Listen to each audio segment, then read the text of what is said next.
بسم اللہ الرحمن الرحیم۔ باطل سے ڈرنے والے اے آسمان نہیں ہم، باطل سے ڈرنے والے اے آسمان نہیں ہم، 100 بار کر چکا ہے تو امتحان ہمارا۔ محترم اساتذہ کرام اور قابل قدر دوستوں اور پیارے بچوں، صبح تقریباً 9 بجے سے پروگرام چل رہا ہے۔ مدرسہ دارالاسلام کے طلباء نے بہت ہی دلچسپی کے ساتھ، جوش اور خروش اور ولولے کے ساتھ ترانے پیش کیے، تقریریں کی اردو میں، انگلش میں۔ آپ حضرات مدرسے سے محبت اور تعلق کی بنیاد پر کافی دیر سے بیٹھے ہیں۔ ننھے ننھے معصوم بچے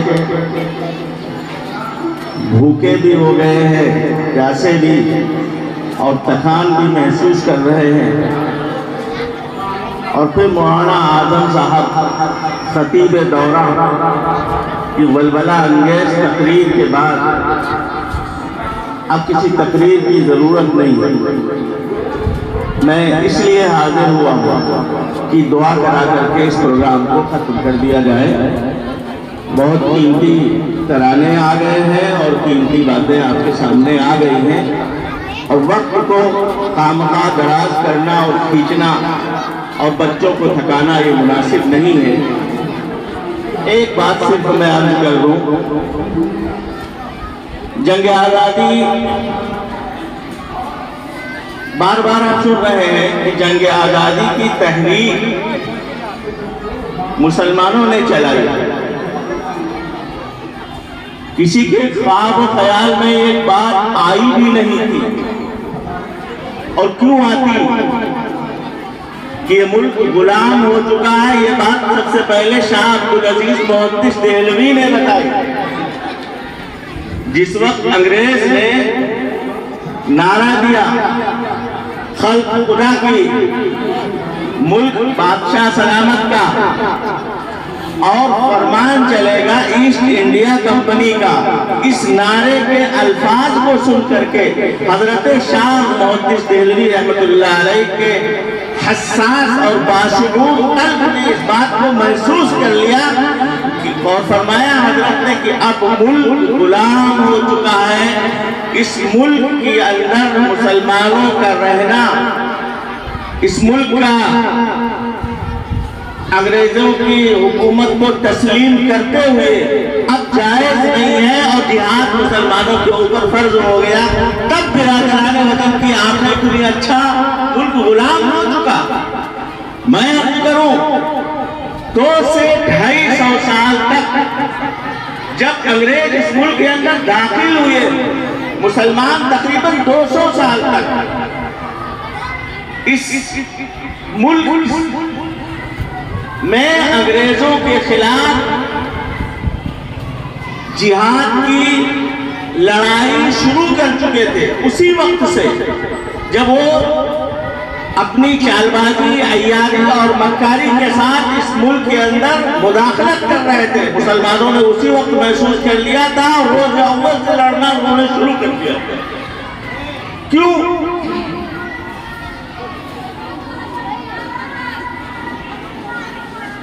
کیوں ایسا اس لیے تھا کہ ہم نے 1200 سال تک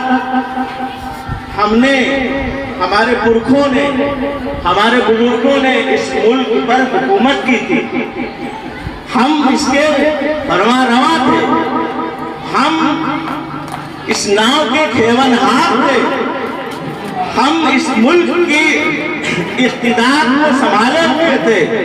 ملک ہمارے ہاتھوں سے چھینا تھا، اس لیے مسلمانوں کو طلب تھا۔ 1200 سال حکومت کرنے والی مسلم قوم، جس کے ہاتھ سے حکومت چھینی گئی تھی، جس نے ایک نعمت کو کھویا تھا، اس کو زیادہ احساس تھا۔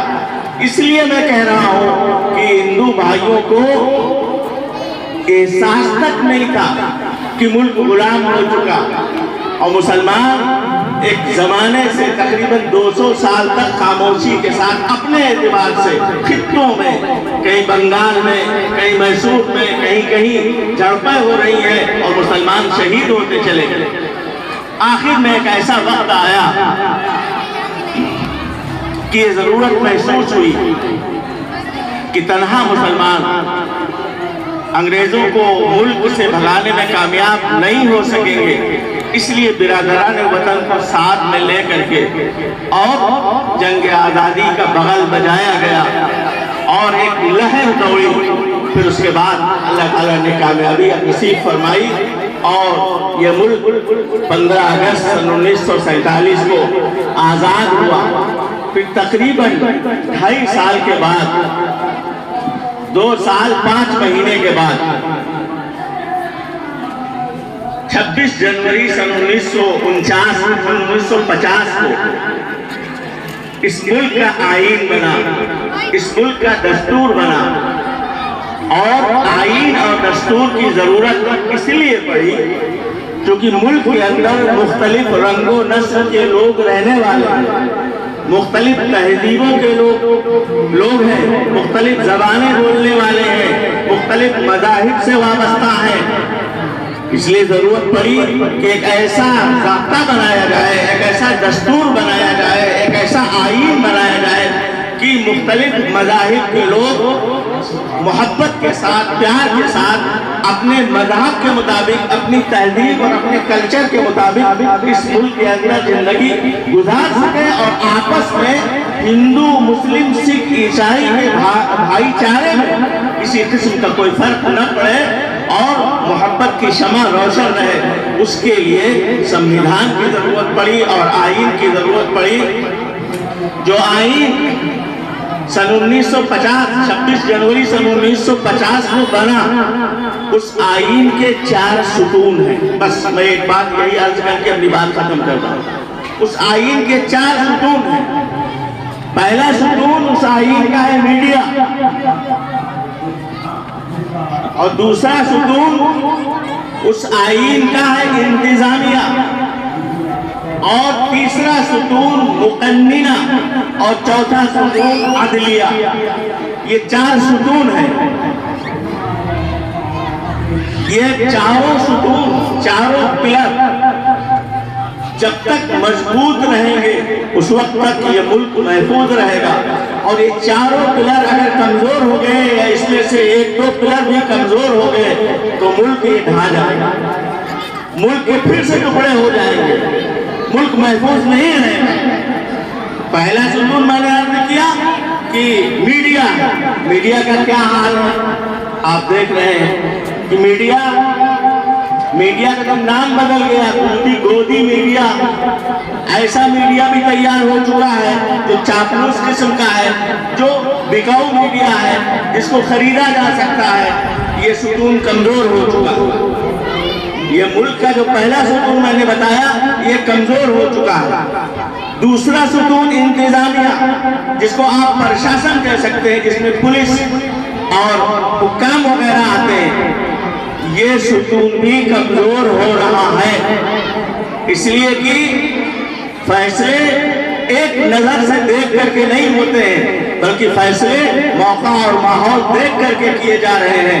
ہماری پولیس بھی کمزور ہو رہی ہے اور وہ بھی حکومت کے دباؤ کو کبھی کبھی محسوس کرنے لگتی ہے۔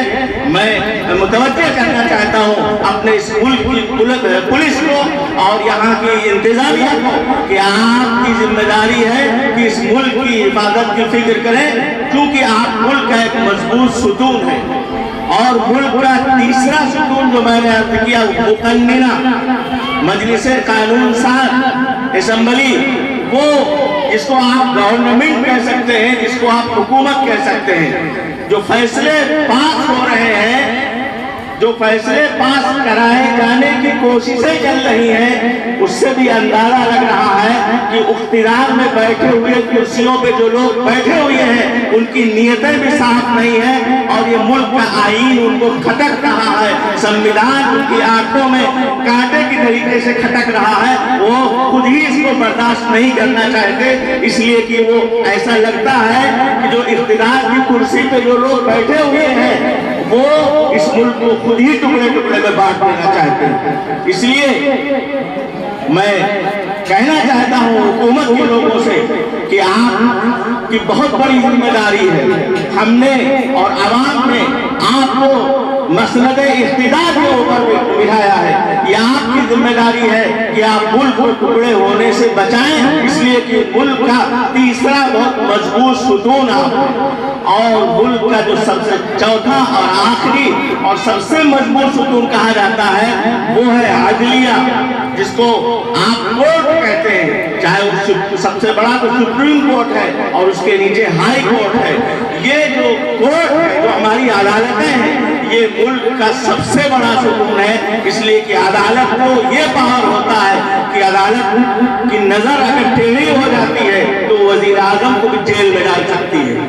عدالت ملک کا سب سے مضبوط ستون ہوتا ہے۔ یہ ملک کے 4 ستون ہیں، ہماری اور خاص طور سے ہمارے یہ بچے، مستقبل تمہارے ہاتھ میں ہوگا میرے بچوں، مستقبل کے خیمنہار تم ہو، اور مستقبل ہم لوگ اب تو چلے تمہارے ہاتھوں میں دے کر کے جا رہے ہیں، اب تمہاری یہ ذمہ داری ہے کہ ہندوستان کی حفاظت کرو اور اس ملک کو بچاؤ۔ کیوں؟ اس لیے کہ اس ملک کے اندر ہمارے بزرگوں کی قبریں ہیں، ہمارے لال قلعے ہیں، ہمارا تاج محل ہے، ہمارے بزرگوں کے قبریں اور یہ بلند و بالا عمارتیں چیخ چیخ کر اس بات کی شہادت دے رہی ہیں کہ اس ملک کو ہم نے اپنے خون سے سینچا ہے، یہاں ہماری قربانیاں ہیں، اس ملک کے اندر ہم کرائے کی نہیں ہیں بلکہ یہاں برابر کے حصے دار ہیں۔ اللہ تعالیٰ ہم سب کو امن اور سکون کے ساتھ اس ملک کے اندر ہندو مسلم سکھ عیسائی بھائی چارے کے ساتھ زندگی گزارنے کی اور رہنے کی توفیق نصیب فرمائے۔ آمین و آخر دعوانا الحمدللہ رب العالمین۔ دعا کر لیجیے۔